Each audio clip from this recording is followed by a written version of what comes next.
3, 2, 1. Hello everyone, welcome back to the Harrowed Harbingers podcast, and a special thank you for Harrowed Harbingers for providing intro music. Now, why would you do that to me while I'm doing the intro? Sorry. Welcome back, ladies and gentlemen. So, I guess this is the second part of our conversation we had last time. Last time we talked about kind of being in a band, what that kind of meant with kind of in relation to what music is, how it helps you be a better musician, and also a bit about personal influences and how that kind of comes out in our music. So today we're kind of getting to the second half of that, which is the creative process and the album cycle and how all that stuff kind of combines to make, you know, what we've shat out. Wait, I'll need to look at the album cycle. I should have it memorized, but I don't. Seriously? I'm sorry. Well, no, by album cycle, I'm talking about, like, you know how, like, whenever we make an album, it follows a similar pattern? Yeah. You know. Mainly thematic. Well, yeah, thematic. To an extent. Yeah, but also just, like, kind of this, like, I feel like we go really quick at the start. Like... What do you mean? In terms of how we make it? Or, like... Well, yeah, because, like, I think when we, like, start a new album, like, we immediately, like, just exhale 4 songs, and then it kind of, and then it kind of slows down a bit from there. Yeah, because, like... Yeah.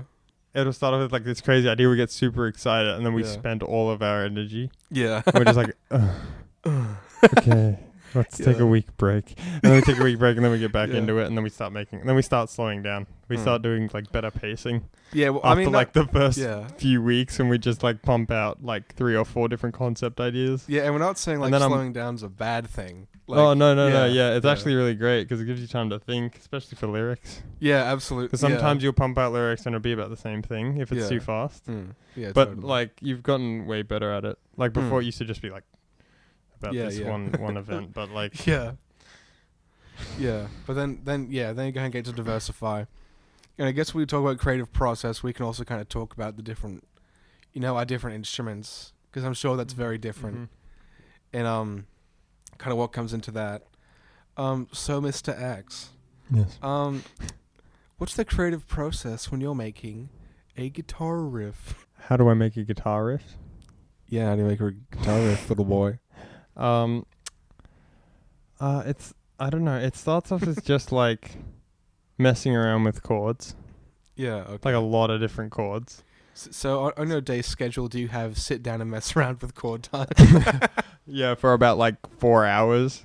Where I'll just sit there and I'll just like try different combinations of like in a scale, and then I'll play like a 7th chord, and then I don't know. It's just like I don't even know the chords I'm playing. Really, just putting fingers. Places? Like I just follow the scale pattern, and then I'll end up like making some crazy chord. Yeah. And then like I don't know, it just like continues from there, where I'll like accidentally play something while I'm mucking around, and then I hear it, and then I'm like, oh, that's good. Oh, that's very good. And then I'll just keep it going. It's like you mess around till you find a tangent kind of thing. Yeah, basically. Okay. Like with that one I showed you recently, the one where I go do. Yeah. You know that one? Yeah. That one was purely like someone came over. We were just sitting down playing card games, and then I just picked up the guitar and I just like randomized it. But a lot of the time it was like I'll be thinking of one specific song, so I was thinking of Sleeping Giants when I made it. Yeah, right. Because I love the slide downs. Like it was. I'm like, damn, I like that a lot, and so I would just try to incorporate that, but in like my own kind of style. Yeah, totally. Because it's like it's not in the same like key or like anything like that. It's just like purely just like I'll try and adapt that sound into my own playing. Yeah. And then I'll just keep it going from there, and then I'll just end up making like a crazy ass chord progression. Yeah. Like you've seen some of my whack ass chords. Yeah, you just twisting your hands like how? Yeah. Like what? Yeah. I mean, I guess that kind of brings up an interesting point about like what like you know, you'd saying like, yeah, I was kind of influenced by this song by Sleeping Giant to make this. And you know, I'm sure you've heard about you know the band Greta Van Fleet? Maybe. Yeah, I mean, you've probably heard of them. They sound kind of like, well, The issue is they sound like exactly like Led Zeppelin. Oh, right. Yeah, so a lot of people are saying like, when does like an influence kind of stop, I guess, being healthy, and when does it kind of go too far? Oh, in terms of making music? Well, no, but like, a lot Just of people. in general. Well, a lot of people are saying like, with Greta Van Fleet, it's gotten to the point where like it just sounds exactly like Led Zeppelin. Yeah, right. I think I find if it might be that band specifically who really likes Led Zeppelin, and so they listen to it either on the regular or just like that's where they pull the most inspiration from. Yeah, right. Which is pretty difficult. That's why I try and like diversify, I guess, and just kind of listen to as much music as I can. Yeah. I don't even remember half the names of the songs I listen to. I straight up go on like Spotify and SoundCloud, and I click the random options, and I'll scroll through just like the homepage and just click a random radio station, and I'll just listen to that, and then I don't know, that helps me like make some pretty interesting stuff. So you think kind of like diversifying influences is an important part? Yeah. Okay. So I remember when I used to just listen to like Pink Floyd, Metallica, and there was like 3 bands. Yeah. I forget the third one I used to listen to. Like Iron Maiden or something? Yeah, probably something like that. I don't know. Yeah, it was just like very small-minded. I used to just play like really Dream Theater was the other one. Oh yeah, of course. And I used to just play like really fast stuff, and it was just like, and I used to try and copy all the solos and just stuff like that. And I'm like, I want a solo that sounds exactly like fucking. Sounds like. Well, I think that's the issue there. Like, I want this to sound exactly like. Yeah, that was the problem. So after I kept listening to like a bunch of different music, it just made me go, whoa, okay. There's a lot, because there's a shit ton. Blanket statement from X over here. Yeah. There is in fact a lot of music. There is in fact a lot of music. There's a lot. There is. Crazy. It's so much. There's so much. And a lot of it. After playing, it's just kind of strange because like you can hear all the different stuff that people do, and some people are like unique with it. Like there's some like what I did in Lullaby. If you listen in the background, I ended up just scraping the strings as a sound effect in the background. Really? Yeah. Oh, I had no idea. Yeah. Yeah. Not many people do, but it's me just going, I'm gonna put this in because I know it's there. Yeah. Okay. Right. Can you even hear it in the final mix? Mm-hmm. Okay. So I mean, trust me, I EQ'd it in. Yeah. I was like, I want this sound to be heard. I EQ'd it specifically. It's very minor, and it's just in the background. It's like this. It's like that. Like it's just through the whole song, or like where's it at? It's just like before choruses. Okay. Right. Yeah, that makes sense. But yeah. Listen out for it. So you kind of. So I guess what advice would you give to people who want to like branch out their music tastes? Just, I mean, you don't have to like memorize everything you listen to, because I don't at all. Like most of the time, someone will say like a song name or a band name, and like, yeah, okay. But when I listen to it, I'm like, yeah, it's that song. But like, I just listen to as much stuff as possible. So I just like everything. I've listened to like country, folk, rap, R&B, heavy metal, death metal, screamo. Screamo. It's crazy. Everything. I just listen to everything. Acoustic pieces, electric pieces, like oversampled pieces, ones that are crazy electronic pieces, just everything. And then you get like a different like way of looking at music, because it gives you this like, I don't know, it's hard to explain. It's kind of like it gives you a lot of possibilities of where you can take something. Okay, so like it expands like the box in your head of what music can be, kind of thing. Yeah, because it'll be like, oh well, because there's some like crazy experimental stuff people have done, or it'll be like this nice acoustic piece, and then it goes into like this weird wacky electronic piece, and I'm like, whoa, and he didn't like, I don't expect to change at all, and I'm just like, and they've managed to like do a really nice transition into it, and I'm just like, wow, that's music can like seriously go anywhere, especially if you listen to all the genres. You'll be able to like hear something, or like you'll like what I do is like if I'm listening to a piece I've made and it's starting to get boring, I'll just think of like something really random and wild and weird, and then I'll go into like this creepy ass chord. Yeah. Like we did. You like going into just, what if I make this spooky? Yeah. Yeah. Mainly. I like spooky though. That's just Yeah. what I like listening to. You're just a spooking boy. Yeah, and also just finding what you like the most. Because like, even though I listen to a lot of music, I still have my favorite stuff. Yeah. And I still got, like you can hear it in my music how I have like all the nice chords still and all that stuff. You know, you listen to like a bunch of different like genres. Is there like a common thread that you kind of hear through them that you like? Like, is there kind of, what I'm saying, is there like similarities between like your favorite rap artist and your favorite rock artist? Oh, mainly, I mean, most of the songs I like are in minor scales. Okay. That's like, this is just a few trends. So it'll be like, in minor scales, there'll be like a nice progression that goes up and then like back down, but it's like steps up and steps back down. So it'll be like like that. That's, I think. So you like minor chords that go up. Minor chords that go up and back down. Okay, I'll keep but that. I do like, keep sometimes that in I do mind. like a drop to like a really nice major chord, just depending what chord it is. But Yeah, right. Yeah. Okay. But yeah. Ooh. Oh yeah. Oh. What about you? What is some of the stuff you put into like your bass ideas and creating, what goes into creating a bass riff? Yeah, so bass originally was just kind of doing whatever you said, because I had no idea what I was playing. Because I'm the lyricist as well, I tend to probably make my bass lines more melodic. Yeah, that's than true. Usual. Yeah, because a lot of the time you have your lyrics follow the bass line, and I'm like, whoa, okay. Whoa, okay. I'm like, whoa, okay. All right, let me take a step back. Yeah, hey, back it up here. Because I'm like, I'm the guitar, I'm the melody. And he's like, do. I'm like, whoa, that's crazy. But I'm the melody. I'm sitting in the corner making chords. It's just like, I'm like, what the hell is happening? Mom says it's my turn with the melody. So yeah, most of the time, because the songs usually either start with a riff you've kind of put down or made, and then from there I usually kind of have like a lyrical melody already in the Kopf, as the Germans would say.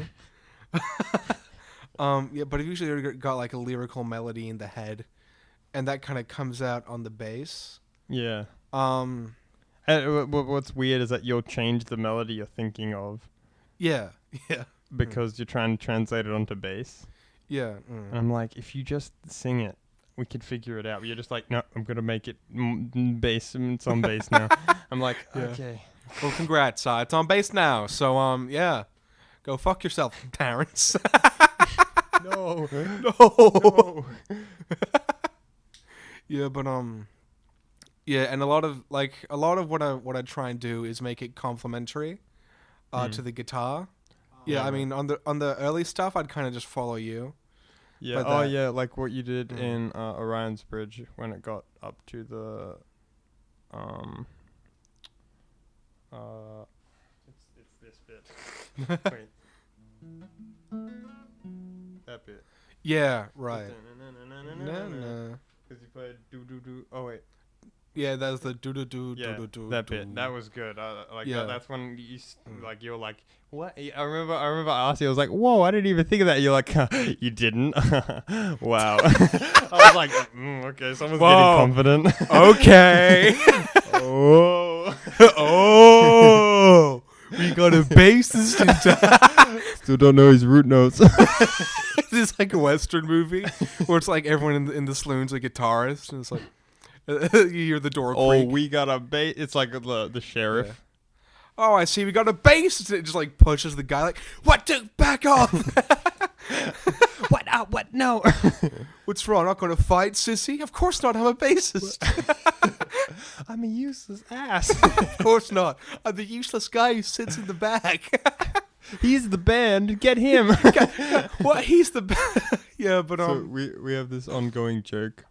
Yeah. Because at the start of this, it used to just be me basically doing everything. Absolutely. There'll be even like I think I talked about in the previous podcast where I would just like retake some of your bass bits, and yeah, and then over time I've just been known known as the band. The band. it's the band and and the band. Yeah. Yeah. So like it was kind of like start off kind of following you, and I still like probably try and follow during choruses because I think they benefit from that kind of reinforcement, I guess. Yeah. But otherwise, like I prefer complimentary stuff to just following because I think it makes both sides sound better. Yeah, it like brings sense. both bits together. Yeah, I think. Oh, and it really helps with transitions. Like if you actually aid the guitar, because you'll be playing like a separate bit, which you can actually use like in a break or something like that. So that's something. Yeah, I guess if you've got two different parts going, it's easy to twist it into a transition. Because you've got two options, I guess, for how to go into it. Yeah, but it gives you quite a few options, because like you could bounce off the riff that you've made, which is just something that's happened a little bit more as we've started to make music, which is good. Yeah. So his bass lines have become a little bit more independent. My bass lines are bopping, especially for Miracles. That was one of the best ones you've ever made. That was fun. Yeah. That was so good. I loved that bend that you did. I was just like, whoa. Yeah. That was cool. It has a lot of character. It's cool. I like it. Yeah, I usually like I like slides and bends and stuff a lot, so I usually try and kind of fit that in somewhere. So as a bassist, what do you actually look for in music besides like just bass? But like how do you see like where does the bass have to come in and stuff like that in order to help with transitions and stuff like that? So the bass is the hard hitter in the song, kind of, especially since we either don't have drums in our songs or add them later. Yeah. So with transitions, I kind of like want to slow down and probably do like some kind of like either kind of rise or a fall kind of between scales, I guess. So if I'm playing like, a D minor, but I need to get to like a C minor, I'd probably like, go kind of B string, 3rd fret, then kind of do the scale down, then into the C, right? Yeah. Yeah. Okay. I see you do that a lot. Actually, you go up a lot when you want it to get really like excitable, or like before it's going into a chorus. Yeah. You do like a do do do do, and then we'll go into like something. Or like, and I'll either slide back down. Yeah, that's what I hear a lot as well. Or I'll just keep going up. It depends on the mood of the song as well. Just what we're going for. Yeah, totally. Like, like I slide up in Orion's Bridge, but like on Rose, I keep going down. To those higher frets that don't get used too much. Yeah. I remember when you refused to go up to like past the 12th fret on a bass. You're like, no. No, we're not doing this. Yeah, it was like 5 months in, and I was like, bro, what is the point? I'm like, trust me, it's good. Yeah, but I'm like, dude, it's not even bass. Bro, it's not even bass. Bro, it's not even bass. Yeah. Then you're like, dude, shut up. Yeah, but a lot of bass as well as I think kind of adding texture to the music. So like, with the do do do do do do do, that kind of stuff. Because you're doing like the do do do ding ding ding ding. Yeah.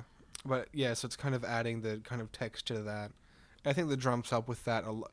Well, it's funny because the drums kind of add texture to the bass. Yeah. Yeah. Big time. Actually, drums just add drums add kind of like momentum and like tempo, I guess. Yeah, like definitely. It adds like I don't know. It like brings rhythm into it, which is like can change a song completely, because you could have all these nice chords, but if someone's doing like a jazz, like, totally, and you're playing like I don't know, like it totally changes the mood. Yeah. Or if someone just does like a big crash or like super low toms, changes it completely. It's like it's really cool the way a song could be shifted. Yeah, purely like based drums. on purely based on drums. Yeah, and I think as we talked about last time, like a couple of our songs were kind of made by the drums. Yeah, Miracles for sure. Well, because like as we said, Miracles had like Miracles a was momentum good, issue. but then because it started getting boring. But I enjoyed he came with that. Yeah, That was good. Yeah, because he was able to kind of change like the tempo of the kind of bass and guitar riff after the first chorus. Yeah, it was cool. It was very nice. Yeah, but what I like doing sometimes when I'm writing bass lines, kind of talking about that, is like, you know how I like to make alts. So like I'll make a riff for a verse, but then I'll like change it the second time. Yep. Because I try and think about how the kind of chorus, because the standard structure is like verse chorus bridge outro, right? Or like usually an approximation usually, of that. But usually like, so you've got verse chorus, then another verse. That chorus kind of recontextualizes the verse, you know? Yeah, and I think that's why I like making alts, because I think I like to kind of try and say, well, you know, switch it up. Well, yeah, how has the verse changed because of the chorus? Yeah. Yeah. I see what you mean. Yeah. Oh, yeah. Because that's true. You do it a lot after a chorus, because it's like this big thing, and it's like you do like sometimes you'll add something from the chorus into the verse. So like you'll be doing like a specific either like high note or something like that, and you always like go up to it, or we'll just record a second track with you playing. Yeah, we do that on a something bit. high. Yeah. And I'll just like EQ you up all in the mids and all in the highs, and it just sounds almost like a guitar, but it's like just muddled, guitar. like a weird guitar. Yeah, like a muddy guitar. Yeah, it's very cool the way it sounds. Yeah, especially in the background with the vocals, it sounds actually quite nice. Because I put my vocals up quite in the highs. Yeah, to get that clarity. Yeah, in terms of mixing, because I remember we had a problem. First album, I can't hear anything I'm singing because I just didn't EQ anything. Yeah, I was like, "What's EQ?" Well, yeah, and like it got better as you got better at singing too, because we probably like redid the vocals. Yeah, so after I took singing lessons, like a couple times, the main thing I learned was that it's just mouth shapes. Yeah, totally. Because my teacher that I was with, he said that my breathing was fine. He just noticed that when I was like pushing, that I would be like straining a little bit, but everything else was like mainly mouth sounds. Yeah. And obviously you have the typical like singing stuff. So to get higher range, you do your scales and blah blah blah. Yeah, blah, totally. Blah. And then like it's just been, it was good. It was a really good experience. Yeah. I highly recommend doing some singing lessons if you want to sing. You're doing singing lessons right now, aren't you? Yeah, I am. So what's some stuff that your teachers are you? Well, yeah, like a lot of it is about kind of shaping the air with the mouth, because like you know, you got a lot of things that make up like a tone or a sound. You know, you've got like kind of, you know, tongue placement, how you're using your vocal cords, where you're putting your voice. So I think we've had like a chat about like kind of like head voice, head voice, where it's meant to be. Yeah, back in the neck, where it's meant to feel throat, like or in the chest. Yeah. But then I think mouth placements are the big thing. Yeah. And he says like specifically a lot of Aussie students have trouble with it because we're so lazy in our speech. So it's like, oh yeah, wanga bars, that kind of thing. Whereas like Americans that, you know, they're like, yeah, great. They're like really accentuated. Yeah, they'll say everything really like with a lot of clarity. Yeah, whereas we're like, oh, you're going to maybe. It's very like monotone, drony. Yeah, it's like, monotone dribble. It's like that. Yeah. It's so lazy, and it sucks for singing. Like if you've like a lot of Australians are not the greatest at singing. We are probably because like we don't have a lot of like crazy singing stars. Yeah, and we don't open our mouth. Yeah, but there are some really amazing singers that do come out of Australia. Like if like Guy Sebastian just came out of nowhere.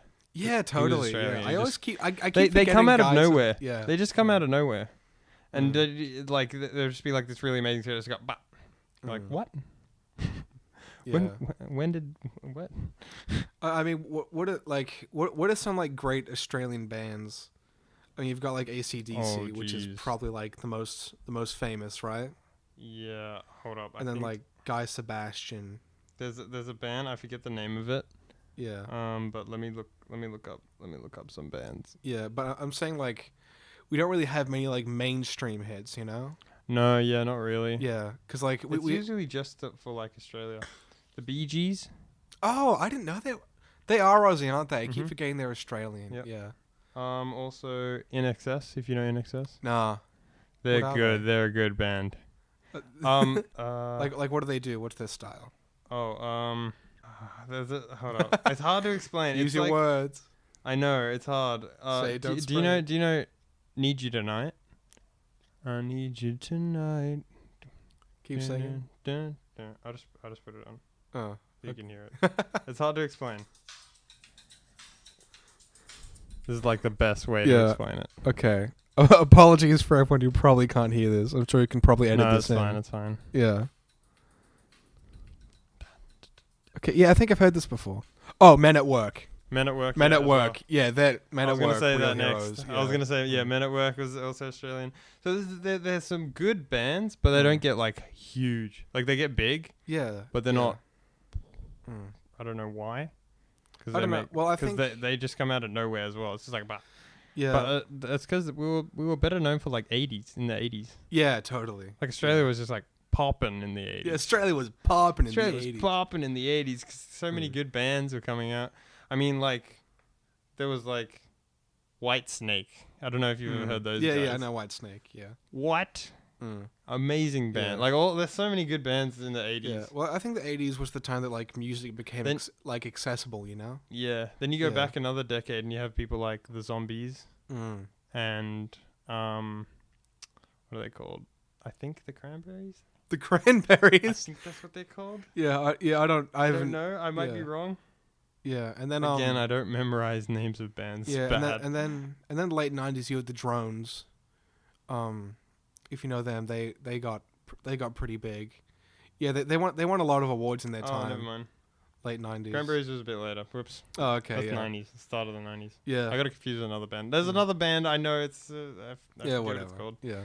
The Zombies, and I know the Zombies for sure was like old school. Yeah, I know Pretty the good. Drones got pretty big and they were Australian in the late 90s.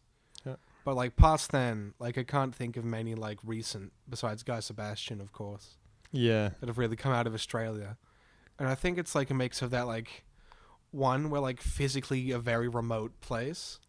So Yeah. like we don't have like I guess we don't have like a musical center, Yeah, not Yeah. really. and there's not really like many record companies around here. Yeah, it's just kind of go for it. Yeah. You know, yeah. it's just like, get out there, busk a little bit, do some live gigs, make a name for yourself if you can. Yeah. But now yeah. it's hard. It's different now because it's all online. Mm. So like, get the competition in Australia and times that by like Mm. 300 million. Yeah, but like, yeah, what I guess what I'm trying to say is, it's easy to make connections in the States, I think. Oh yeah, big time. I mean, that's Yeah. where all the big companies are. Yeah, that's what I'm saying, and Yeah. because we're so remote, like Canada, it's still, it's easy to get bigger in Canada than, Australia because you've still got those close connections. Yeah, that's Yeah. true. Mm. Yeah, it's difficult, Yeah. especially from Australia. Mm. There's not a lot of big Australian. There hasn't been a lot of big Australian artists in a long time. it kind of sucks. Yeah. Mm. Got to hear the Aussie voice. Harrowed Harbingers? Yeah, Harrowed Harbingers. Hey, we have to get known in Melbourne first. Yeah, I know. Jeez. Yeah, geez, hold your horses. Yeah. Yeah. Mm. Yeah, Start we've been small steps. we've started trying to figure out live stuff, which has been a bit difficult. We do have like a couple sets we've made up, but all the masks and gear and stuff have made it a tad difficult. Take a chance with you and in the back of the moonlight. I hate this song. Yeah. I hate it. It's just hard. It's a difficult song. Yeah. I remember I remember X was dying in his suit. And I was making him like sing it and play it at the same time. Memorize the lyrics. Yeah. Memorize them. I have a really bad issue with memorizing lyrics. Yeah. Well, I I mean, don't you know didn't write why. them, so- Yeah. Yeah, but I remember you were like, "Oh, it's so hard," and then I was like, "Hey, you know how it does like the 2 then 14 syllable pattern?" And you're like, "Yeah," and I was like, You chose. "Yeah, you asked for that." Yeah. No, you know what? I didn't ask for it. I just heard something in my head. I went, and Yeah. you were just like, all right. It was like, okay, all right, Yeah. cool. Yeah. But yeah, we've had to kind of sort out with the masks and stuff because we had trouble breathing. Yeah, Yeah. while singing, Mm. that was difficult. Yeah, so we've kind of made some alterations. Then we need to kind of, I guess, kind of like cement that. Yeah. Yeah. Oh, how to do it like quicker. Yeah. Set up easier and stuff like that. Yeah, and just kind of Just like making it smooth. yeah, getting it smooth. The thing. Yeah. We also still need to get the bridge for Henry down. Yes. Yeah, and then decode Among the Willows. Yeah. I actually know it. Yeah, but the I've got banjo it as on well. guitar. Oh, Yeah. you got it on guitar? Yeah. Even the banjo bit. Not quite. Okay. Yeah, I mean, fair enough. I haven't been to the banjo bit. Yeah, I'll probably bring in the banjo on Monday. See what Banjo time. see what we can do. Yeah. Yeah. But yeah, the I guess the process for making kind of banjo lines as well is pretty different. It's kind of funny because I try and like when I do something with that, I'm trying to like respect the instrument and its kind of like heritage, I guess. Yeah. Because like I remember like I'm trying to play like in the old styles.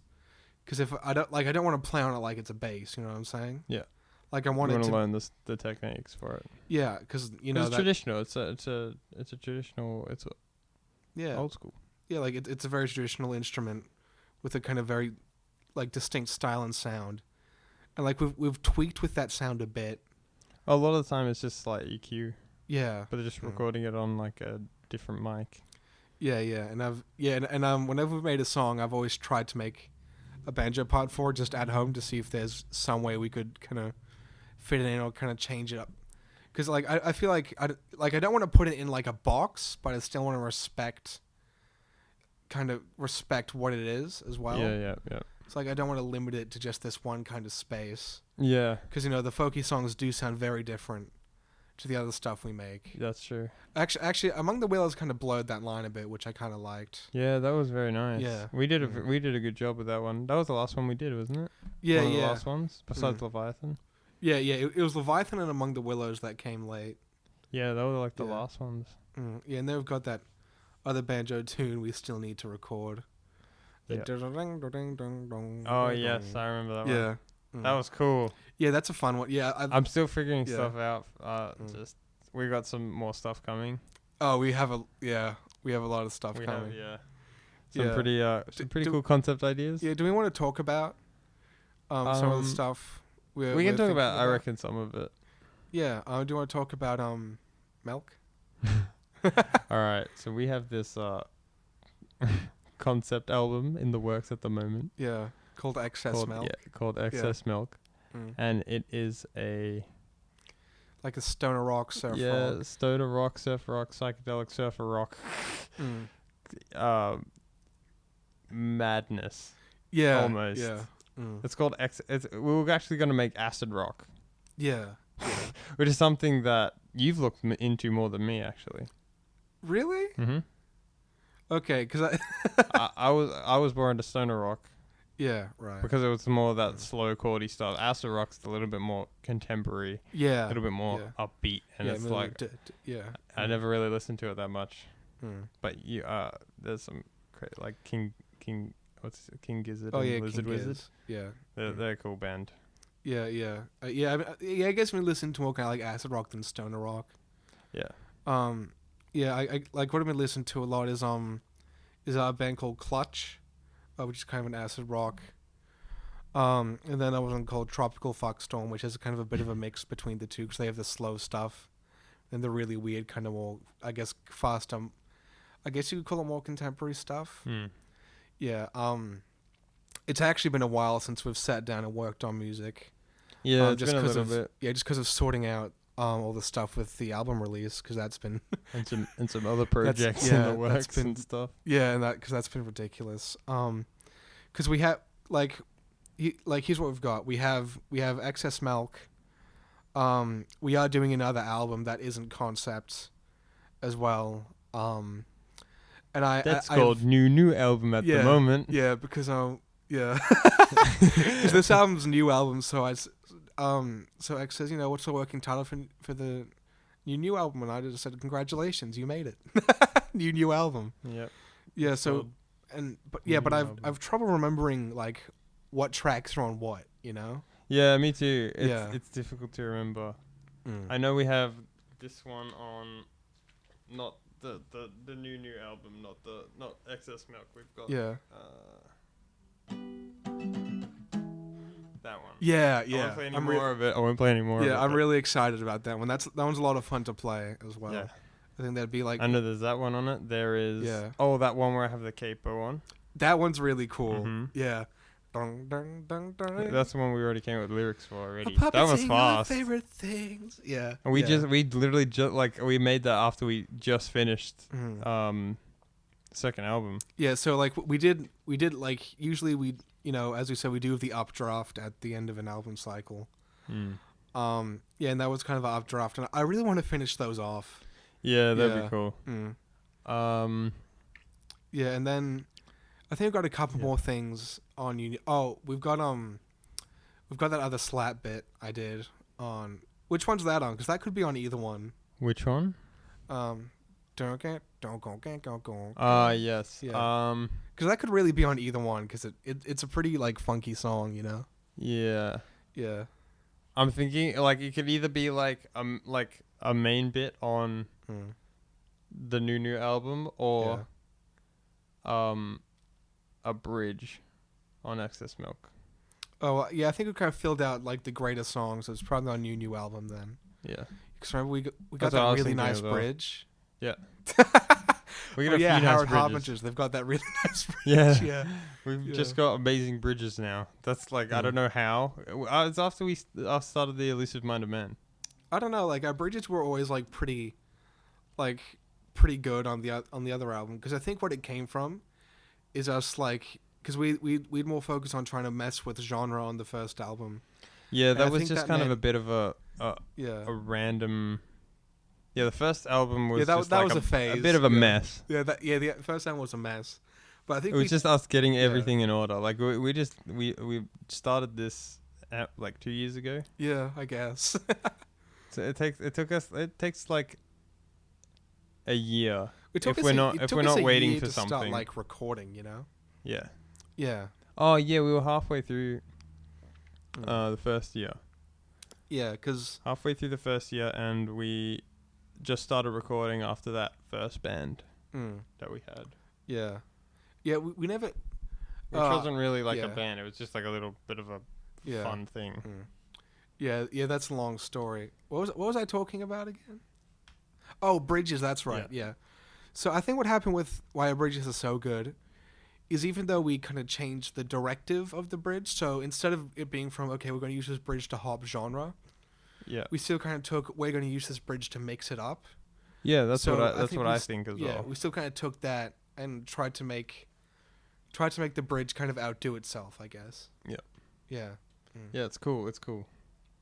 Watching it all unfold slowly, because after the bridge is made, everything kind of comes together afterwards.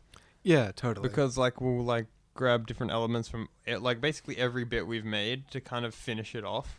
Yeah, and we'll have like I don't know, like little things in the background or like simple chords or just whatever works. Yeah, and I think it's the same thing too, where kind of, the chorus recontextualizes the verse after, but the bridge recontextualizes everything after that. Yeah. Yeah, like I know, like on Miracles, we kind of, it changes how the chorus past that feels, as well as we changed like auditory elements as well. Yeah, that's true. Yeah, so we tend to mess with the chorus after bridge and then have the cool down. I guess. Yeah. That's what happens. It kind of goes into like it gets. It's either our bridges are very strange because they're either really excitable or just like really flat. Yeah, yeah. Which is really cool because normally like it's like the opposite of the song. Yeah. Which is cool, but sometimes it just works perfectly. Like Black Hole was a really good. Good bridge. The bridge on that, yeah, dude, yeah, that was the drums on that as well with like the weird kind of spacey effects. They were cool. Yeah, that was really fun to do actually. Yeah, Ryan got a synth recently. Oh. Yeah, and I was talking to him, and he was like, "Oh yeah, I mean, how do you guys use your synth?" And I was like, "Oh, like you can use it a lot as like a lead instrument, but we more use it for kind of like Background. like background atmospheric." But I do kind want of to change stuff. that. Yeah, I really do want to change that. I'm slowly getting better at playing the keyboard. yeah, And I think maybe next album or next few yeah. albums. I think Excess Milk has a lot of room for that. Yeah. It'll be Yeah. some really wild Mm. stuff. Yeah, There's some crazy ass synth Mm. effects out there as well. you know what I think? Actually, you know what? I think he used the synth as like second bass, I guess. Like if I'm going like very melodic, use the It's synth. hard because if you Yeah. you have to if I'm introducing it, it's either got to be from the start. Mm. At least what I think. This is what I think anyway. It either has to be from the start, or like built up with like a Or like at chorus kind of like a thing. fast arpeggiated thing, Yeah. or it needs right. like a big, and then it goes Mm. into something with a synth. yeah, Like a big like yeah. crash or like something like that, and then it goes Yeah. into a synth. Yeah, like Because otherwise, I if it's like introduced when you're up either playing high bits on the bass or Mm. something, and it just comes in, it's gonna sound like super whack. yeah, Just sound yeah. like really weird. Unless we pick the right effect, but even then, it'll be a background instrument. Yeah, I guess what I'm Again. saying is like it's filling the gaps that maybe the bass is supposed to fill, but I'm kind of doing other stuff, if that makes sense. Like in Yeah. Orion's Bridge, it's the very kind of constant, like like in Harsh too, it's the constant kind of background, kind of Yeah. reinforcing, building up, kind of thing. Yeah, right. Yeah. Mm. See, I told him that's kind of how we use the keyboard. Oh yeah. Yeah. Actually, I did do a lead bit in Lullaby with the keyboard, Yeah, yeah. which was that's how I came up with the melody for the chorus for Mm. Lullaby. The dun dun dun. Oh, that's right. Dun dun dun. Yeah, that that's was the right. original. Mm. That was the original one. Yeah, totally. Yeah, and then Harsh started, of course, as the keyboardy board riff. Yeah. Mm-hmm. Mm. That was cool. Don't, ding, don't. Yeah. Mm. Or I remember when you thought in Harsh that the guitar effects was the synth. The do do do do do. Yes. do. Yeah. That Yeah. that's actually really cool. Yeah. I get a lot of people that everyone thinks that it's like a keyboard or something. It's a guitar that Because has it sounds like a keyboard. it It's has a really guitar cool. that has yeah. like a synthesizer tremolo on it. Yeah. Oh, yeah. Because And it kind of goes. Yeah. It kind of like has this like Mm. tremolo that's constantly going, and then Yeah. it's got like this weird synth back to it. Mm. So I basically ran it through Reaper. Oh, that's the program we use, by the way. Yeah. I ran it through Reaper. Still evaluating. Still evaluating. And I sent it through, and basically I have a tuner on one track, and it runs through a keyboard. And so what happens is that any notes that it picks up on the tuner, it plays through the keyboard, Right. Okay. which is that was difficult to set it's up. kind of like reverse MIDI. Kinda. Yeah. But the initial guitar also has that effect like running through it, so I kind of like sent it back on itself. Yeah. Okay. It was it was just completely experimental, me just like screwing around. I've done it completely by accident, Yeah. but it just ended up sounding like one of the best sound effects that I've like done, or like one of the best kind of tones that I've gotten in a song, where it just stands totally. out so Yeah, it much. stands out so much. I'm like, yeah. that's exactly what I wanted as well. Yeah. Yeah. Especially making that song. Making that song was Maybe that song was a lot of fun. it was cool Yeah. because like it's only 2 chords. Yeah. Mm. It's only 2 chords, but we managed to make it super complex Yeah. Totally. somehow. I don't know how. Yeah. I don't know if like you notice, but even like the bit where we change. Oh, Yeah, it's by still- something simple as rejection. Rejection. That bit. Yeah. That's the same 2 chords. Yeah. I know. All I did was yeah. pick up the tempo. Mm. Yeah. The only bit that changes the 1,000 wolves. Tear At at my balls. That bit. Yeah. Mm. I was actually thinking about kind of in preparation for this, I guess kind of like creative process for lyric writing. Oh, And I was yes. thinking- Talk about this. Yeah, This and I is was cool. and this kind of links into the 2 chord thing. Because I think one of the biggest things is that you have to kind of make it very personal, and like Yeah. kind of very like, because when you think of a song like like Harsh or like Jane's Addiction, like Jane says, like they're 2 chord songs, but they're so kind of visceral and so engaging because they're kind of very personal, very real pieces. Yeah. Do you know what the song Jane says? I don't think so. You'd recognize it if you heard it. Probably. Yeah, That's usually the case for me. You know it if you heard. Oh yes, I do know this one. Yeah, but they're two chord songs, but they're really kind of visceral and engaging because they've got very kind of personal lyrics. Yeah, right. Yeah, and I think I remember like I saw this thing like a third of professional musicians have like poor mental health or something. And kind of analyzing that, a lot of people saying like, well, it's because the industry has got really bad conditions. They have to kind of meet deadlines, all that kind of stuff. Yeah, I mean that would make writing crazily stressful. Yeah, totally. But then on the other side, some people said, well, I think it might be that way because kind of music attracts a certain kind of people as well. Yeah. Yeah, because like the first album was very much, the writing was all just a mental vomit. Basically. Yeah. It was just your therapy, basically. Yeah, a mental bath into a cup, then poured out on the music. Yeah, and yeah, I guess the same thing is kind of like similar in kind of the second album, but I was able to kind of widen it because I cleared my stomach and was able to eat more things. Yes. Yeah. So creative process for writing, the first thing I like to come up with is melody. And I think you've kind of seen that when I've sat down, I've been doing like da da ba, and then like start forming words out of it. Yeah, when O goes into his sicko mode, and he's writing, in his writing mode, he like ignores everything. Yeah, I don't. You probably don't notice at all because you're just focused. But there'll be times where I'm just like, "Hello, yeah, oh, hey, over here, buddy." Lunchtime, he can't hear anything. See? Yeah. Yep. Hey, you want food? It's really cool when you do it as well because it's just like this, like you just keep going. It's like, and then like you'll be like muttering. Yeah. I'm like, this man is insane. This man is possessed by the spirit of lyricism. That's true. Possessed. I guess like it's kind of why I don't like mainstream pop musicians as much. It's not about their singing or like their instrumentals. Usually instrumentals are pretty decent.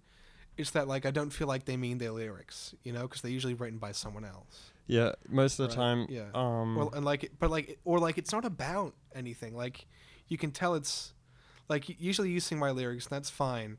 But when they do it, it's because I feel like the people who wrote it, like it's not personal to them, Well, yeah, I think it's that and a mix of like they're trying to hit a certain target. Yeah, like you can tell it'll be like, oh well, I'm gonna write about this to try and hit this teen demographic kind of thing. Try and get demographics and more audience and stuff like that. And then it all becomes like vindictive and there's like everyone goes against each other. Like I don't know if I've heard stories about people who literally like hurt other people just so they're like, don't release this or like stuff like that.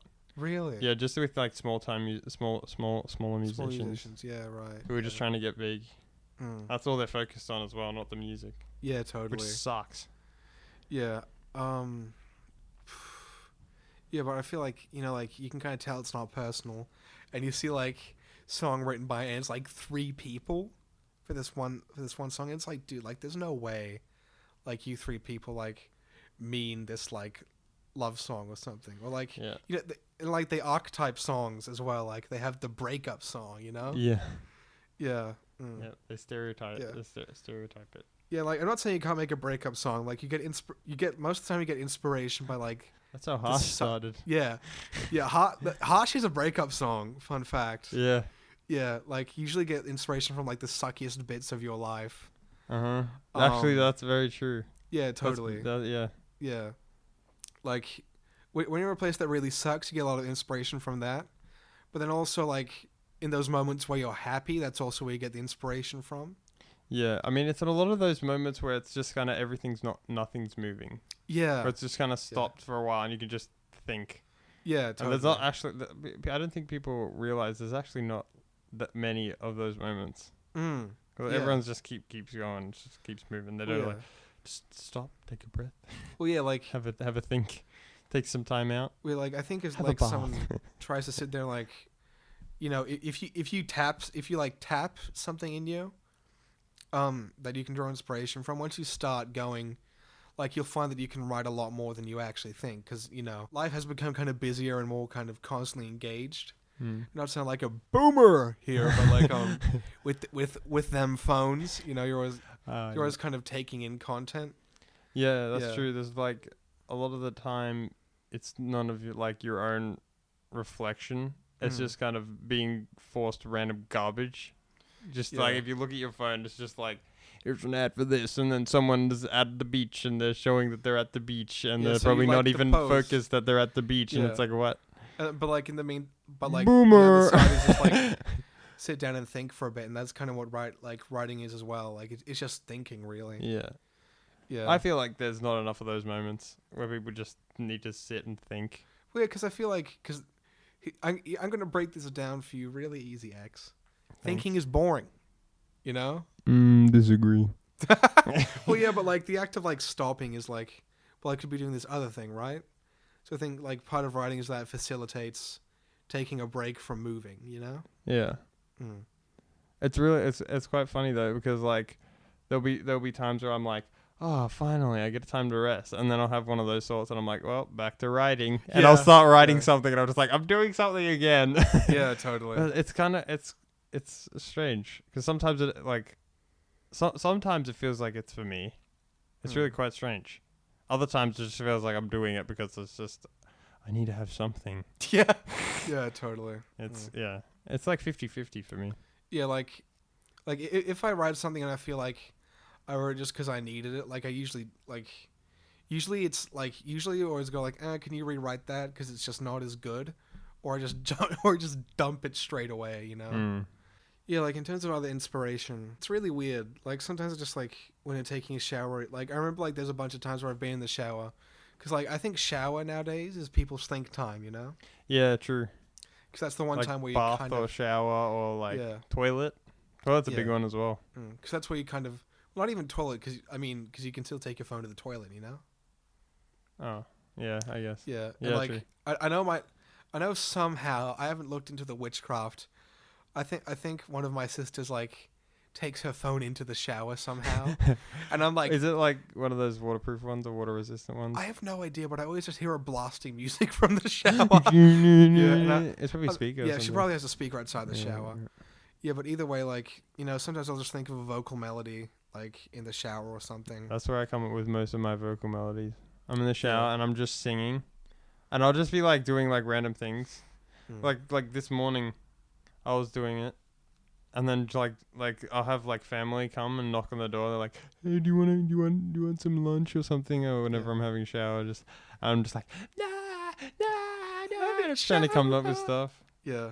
It actually helps me experiment with my voice as well, which is really cool. Oh, that's something else that people should do if they want to like diversify in terms of vocals. Anyway, just sing anywhere at any time and just muck around with your voice and see what feels good, what doesn't. Yeah, I've been singing in the Woolies milk cool room recently. Yes. Yeah. Well, I'm restocking anyway, milk. I used to do it at work. When I used to work as a dishwasher. I'll be washing dishes, and I'll just be singing. Yeah, same. Yeah, when I was at Macca's doing wash up, I'd do the same thing. Yeah. Just either like coming up with new melodies or like. I wish I could have listened to music, but my phone would have just got destroyed. Yeah. No, I always snuck my phone into the wash-up room with me and listened to music. That's good. But like in terms of musical inspiration for writing, it's kind of just whatever impacts you, and that's the weird thing, because weird things can impact you. Like weird things like can the stick strangest in your mind. things. Like sometimes it's not even like a direct impact. Sometimes you see someone doing something to someone else, and it's just like. Like what is going on? Or someone doing something to themselves. That's another big thing. Oh, I remember like one time, like I was just like walking home, like from the bus stop or something. A kid and his mom like walked by, and the kid just looked at me and just said, "I haven't seen you before." And that kind of like stuck in my head. Oh, yeah. I don't think I ever used that. I don't think I ever got to use that, because I think that was in a lull period. Yeah, I think that was in like. Kind of that stuck in my mind a bit. It's just a weird thing that happened on the street. And yeah, like I think that was in a lull period, so it didn't end up getting used. But like I probably would have used that, like in a vocal line somewhere. Yeah, true. Like other songs really inspire me as well.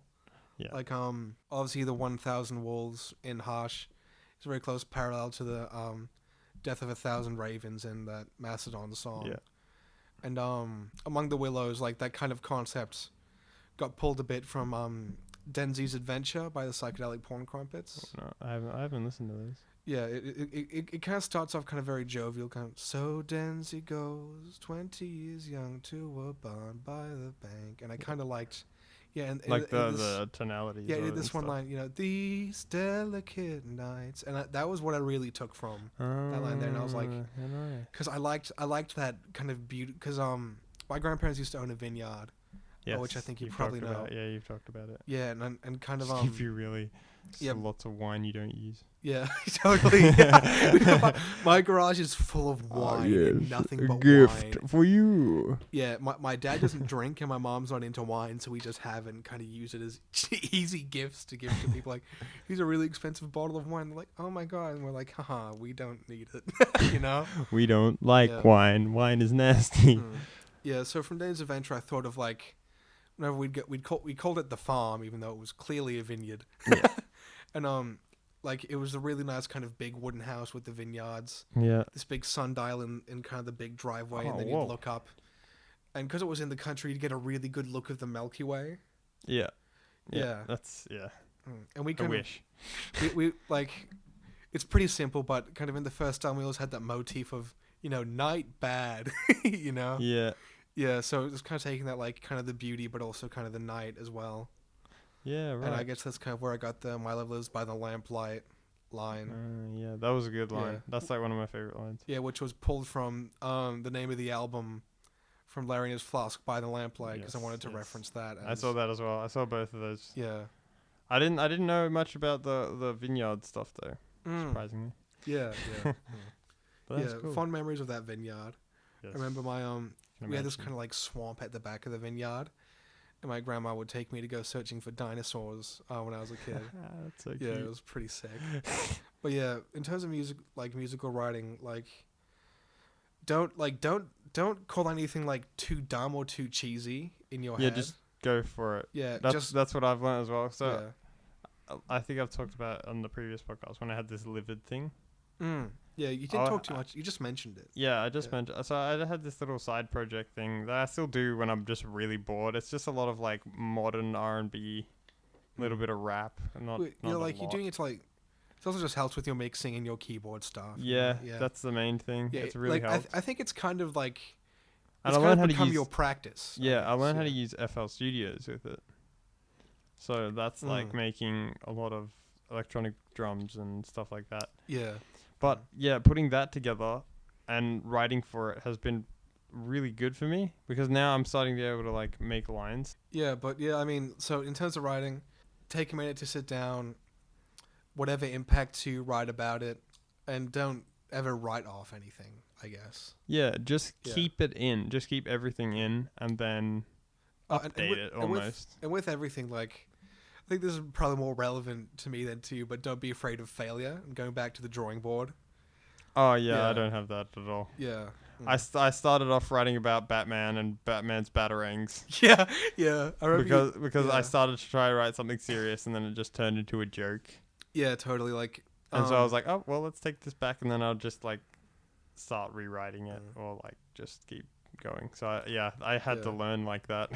Yeah, I remember when you were doing that side project with Joe, you were like, oh brother, whenever we try and write lyrics, it just devolves into like mush. Yeah, and you needed me to bring on some lyrics for that. Are we ever gonna like release like a couple singles from that? Oh, from like Moonlight Parade is a bop. Yeah, I really want to release that. Yeah, it's so a shame. bad. We can release as a single. Yeah. Yeah, I'll ask. Yeah, I'll see. Yeah. Yeah, I mean, if Joe doesn't plan to do anything with it, it'd be good just to have it out, you know. Yeah. Because it's a fun piece. Yeah. It is. It's good. It's a great piece. Yeah. Yeah, and I guess another thing is like, with kind of all kind of music stuff, kind of try and do different stuff and don't let yourself get bored. Yeah, just have fun with it. Yeah, just make what you like. Because I remember there was a little period where you like, dude, I'm so bored I can't do anything. Yeah, Yeah. I just couldn't make anything. Yeah, it was just, I don't know. It was just this point where I was just like, I was so bored of everything I was listening to, Mm. and especially our own music, Yeah. because that was the one because I went through like this. Yeah. I went through like this mixing withdrawal Yeah. Yeah. almost, and after I finished mixing, like, I think it was the 13th song of the album, Mm. which was Yeah, because it was late. Yeah. it was It was after. It was Among the Willows, wasn't Among it? the Willows. Yeah, Yeah, and you were just like, dude. I did all the echoes for it, and I was just like, ugh. Yeah. Yeah. Mm. And then I tried listening back to the, because normally that's what I do to like re-spark myself. Yeah. I'll Just listen to the back. old stuff we Yeah, made. I'm take- like, I did this Yeah. Totally. kind of thing, but it just, I was just Yeah. like, yeah, I know I've done it. Yeah, cool. Yeah. It was just like that kind of, this is dumb, and I was just like pushing it, like, I don't know, just like Mm. denying it.